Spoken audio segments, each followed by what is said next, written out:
Good morning, comic book fans. Welcome back to Comics in 5 minutes, but this is probably going to be longer than 5 minutes. I'm your ever-loving host, Shorty, and today we're going to look at the DC Pride special for 2023. Now, this isn't the main cover. This is the shiny foil variant, with also shiny stuff on the back. I just really like this one, and it turns out all our regular copies have already sold out, so we literally only have the variant left in. I've really said it's going to be long in 10 minutes because it's an anthology. And the reason I don't usually review anthologies is it takes a lot longer, either or I am just doing the absolute bare minimum saying, this story is here, it was written by this person, there was also art. And it feels like that's not doing it justice, and it's also nowhere near as much fun. But it's Pride Month, so let's review some Pride. I'm still not going to have the time to go into like the same kind of detail I usually would for a lot of these. I'm going to try and keep it under 10 minutes. Let's see how that goes. I'm going to start with one that was pretty much my reason for adding it on my pull list in the first place. Story by Grant Morrison, art by Hayden Sherman. I don't know, I love Morrison. They are one of the greatest writers of their generation. They are responsible for a lot of the stuff that I'm into as a comic book fan, including some quite punk aesthetic stuff. And also, they can write some really big conceptual sci-fi stories. Every once in a while, I do feel like they put concept above story, which means they're not necessarily my favourite writer of all time, but I love everything they do regardless. And Hayden Sherman is rapidly becoming one of my favourite artists of like the last 10 years. There's not many people I think I would look at with the same level of affection, and there's no difference here. Just from the get-go, we have fantastic layouts which carry on all the way through. Even the more simplistic ones, there is still a depth to what he's doing. The colouring, the line work is spectacular. It is a high-concept story, and it also launches kind of what this thing seems to be about, which is queer joy and queer euphoria. It's not to say that there isn't a struggle, we'll get some of that later on, but one thing that seems to exist throughout almost every story in here is this idea that it is great to be queer, and I can't help but feel that that's something people should be told. It is fantastic. It's also, to add a little bit of depth to it, is a story about sometimes having to do some things which may not be the nice things in the world to get to that joy and that euphoria at the end. This is a grey area. There are some people who will say that if you do bad things to get things, then surely it taints the bad thing. But other people who say there is no price worth paying for this kind of joy. And I sit somewhere on that spectrum. I don't think I would veer anywhere near towards like the pacifistic kind of end of it, or the passive end of it. But it's an interesting story. Morrison gets into some nooks and crannies of what kind of stuff people are willing to do. And again, it looks absolutely fantastic. Great happy ending too. Second, we have a Harlequin story. Harlequin, Poison Ivy, and Crush. This one is brilliant. The art is a little bit more simple for this one. You can see like a distinct lack of detail in there, but also we have some absolutely fantastic comedic moments, and everyone has absolutely amazing hair. It is a story of found family and queer acceptance and again queer joy. But my favourite bit in it is when Crush is talking to Ivy about her relationship with Harley and how they seem to complete each other. Ivy just literally turns around and goes, no, you are the whole of you. You can't be looking for somebody else to make you complete. You are complete. Find somebody else who is complete and who complements you, and when together you are something extra. It's a nice little take on the difference between finding love and needing somebody. And it's done in the middle of a story set on Dinosaur Island. It feels very Harlequin, very Poison Ivy, and Crush's turning up here as well was absolutely fantastic. I did like that one, and again, it's kind of glorious to look at. It engages with like the almost comic book cartoony kind of colouring without ever being overly cartoony and silly, which I quite like. The humour is there, but it's not just slapstick jokes. Next we've got Tim Drake and Connor, who hang out for the first time in a while. This one is more of the talking head kind of story than the rest of them. Yeah, there's some stuff going on, but it feels like mostly this is just a time for two people who've fallen out of contact to get back together, catch up with each other, air some grievances, and get back to a place where they are friends, where they can be supportive of each other.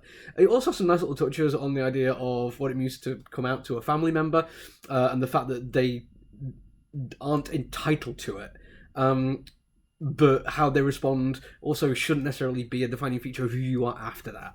It's a very, very nice story. It's subtle in its own ways. There's also kind of a nice point where when Tim gets a little bit annoyed, he throws his cape over one shoulder and spends the rest of it looking asymmetrical. I personally think he should wear his cape like that for the rest of it. I think it looks amazing. And it's not how he usually does it. Like for most of the story, he's got it where normally, like later on when you see he's actually back to relaxing, it's hanging as you'd expect. But I think it's a cool look. I think he can pull it off. Next, we've got Subspace by A.L. Kaplan, which is Oh, I forgot their name. Circuit Breaker. Their name, sorry. His name, I really should look into the pronouns for this character. I'm going to go with they, just so I'm hopefully not going to annoy anyone. And this one is the first one, which is like a full-on superhero story. I don't know, it's hella queer as well, but it is somebody who's got superpowers as a result of the whole recent event, which has messed with a lot of, I think, the Lazarus planet, and they're still trying to work out how they work. They have powers which are actually very similar to, or the same as, a major Flash villain, so they are a little bit concerned, but they meet an alternate universe Flash who turns up and helps them out. This is one of my favourite looking ones because it does fantastic things with limited colour palettes but still looking exceptionally deep. And also, that page is spectacular. It reminds me of, and this is not a compliment I throw away lightly, it reminds me of Bilquis Everly, who is one of my favourite artists. Its colouring, its dynamism, everything about it absolutely pops. I love it. And again, full on queer joy at the end. It is a found family kind of story and being there for each other. It is brilliant. This last shot at the party is superb. There's so much depth to what's going on and it is absolutely worth spending your time to get into it. Next up is, unfortunately, because it's an anthology, a slightly more disappointing one. Anniversary. It's basically a Midnight and Apollo story. And I like Midnight and Apollo. I've been a fan of those since I first encountered them many, many years ago in a comic book by somebody who I'm not going to bother talking about. And it is a really good-looking comic book. It plays around with negative space really effectively. It has blacks leaching into guttering and whites breaking it down in really, really quite nice ways. It's full of action, and the colouring is some of the richest, most elaborate I've seen in this book, at least, and certainly if not into the comic books. But it is also significantly the weakest story. It doesn't seem to have much else going on other than being about queer struggle.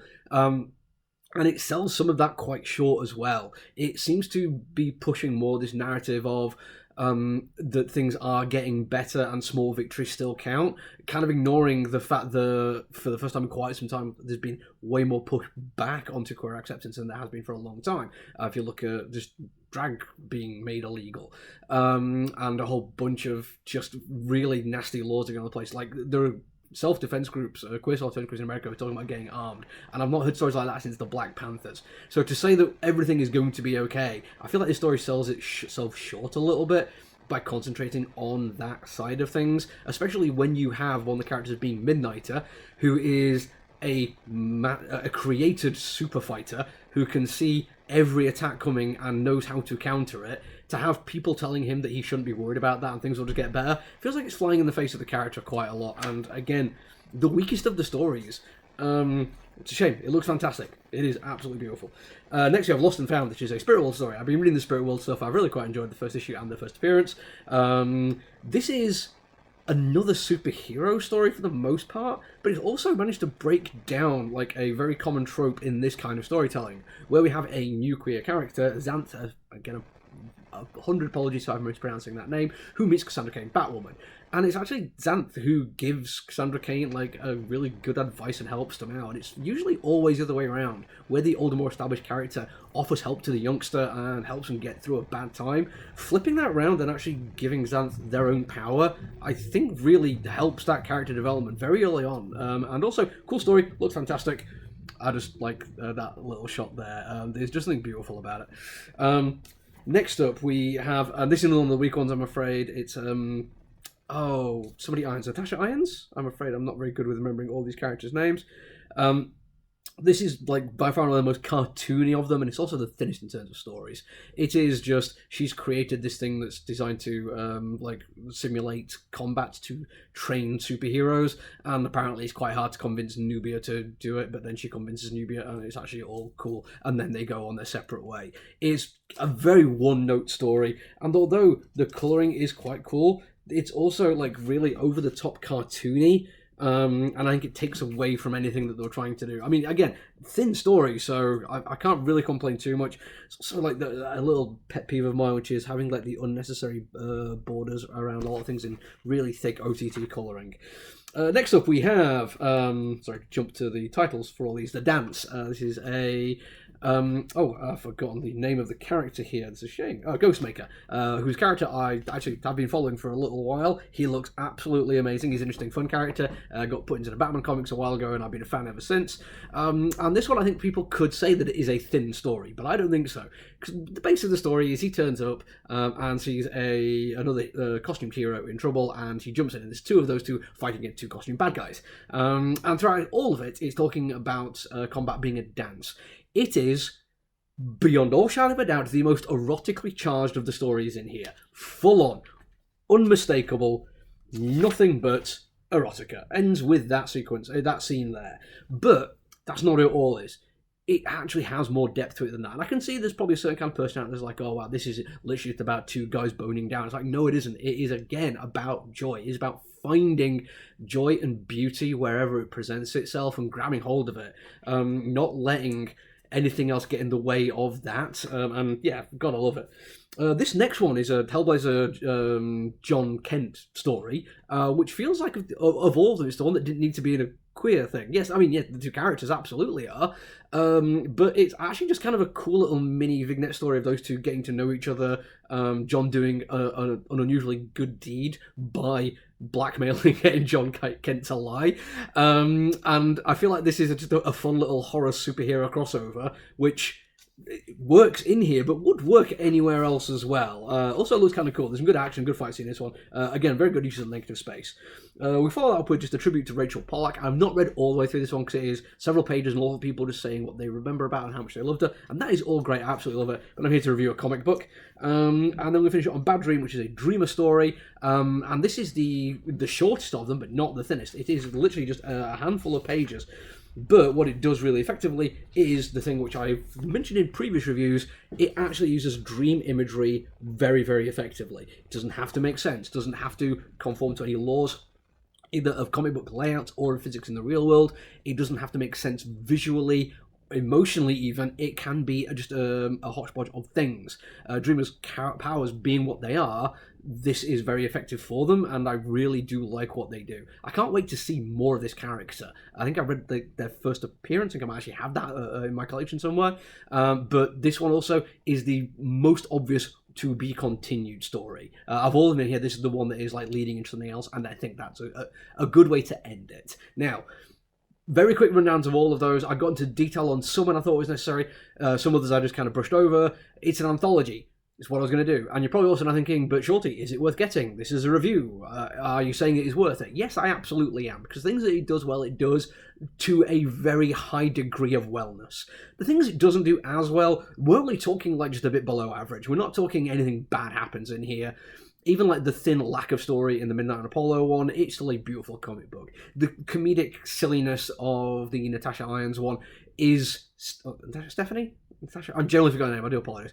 It is still fun. It just doesn't do anything with that other than be fun. And those are not necessarily bad things. They're just not good enough. But with an anthology, only having two which fall below average, and all the ones that are good well above, I'd say 100% get it. If you go to comic books and they've got it, grab it. Read this, find out who's writing it, find out who's doing the artwork for it, make them your fan, become fans of them. Find them on Twitter, find them on any other social media you can, and follow what they do, because it's worth it. I've added quite a few names from this book to my own following stuff now, and yes, it's great. I had an awful lot of fun reading, and I hope you do too. Right, well, I did not make it under 10 minutes, but I'm determined to do it under 15. That's it from me today, folks. Hopefully I'll get another review later on. Until then, look after each other, everyone. Stay safe. Bye!